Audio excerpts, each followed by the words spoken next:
Dengan mahalnya harga beras saat ini membuat masyarakat rela antri sejak pagi untuk mendapatkan bantuan cadangan beras pemerintah atau CBP di kantor PT Pos Indonesia Sungai Buah, Kota Palembang. Disampaikan oleh salah satu warga, Juniati, meski antrian tahap kedua cukup padat namun sudah berkurang dibanding dengan tahap pertama penerimaan CBP. Antri penerimaan CBP ini sendiri sudah diikuti sejak pagi lantaran dengan mahalnya harga beras di pasaran. Bantuan ini juga dirasa sangat membantu masyarakat. Tahap berapa, Bu? Tahap kedua. Tahap kedua. Untuk antriannya sendiri seperti apa, Bu? Hah? Untuk antriannya sendiri seperti apa?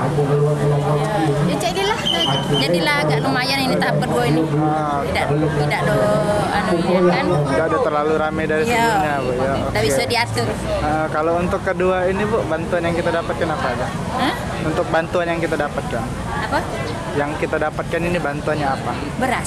Beras, berupa beras. 10 kilo. 10 kilo. Ngerasa terbantu nggak, Bu, dengan adanya bantuan seperti Iya, ini? ngerasanya. Oke. Kan sekarang mahal. Menurut Nur Hanafiah, Kepala Kantor Pos Sungai Buah, bantuan CBP merupakan penyaluran tahap 2 yang rencananya akan disalurkan selama 6 bulan hingga bulan Juli 2024.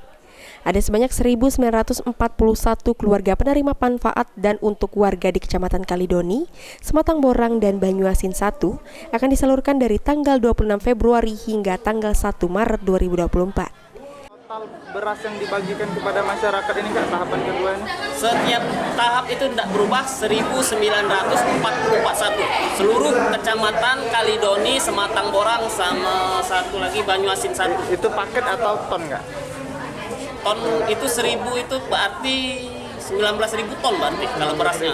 Itu 1.000 KPM-nya yang 1.941. Ditargetkan untuk pembagian ini selesai berapa hari, Kak? Kalau jadwal 5 hari.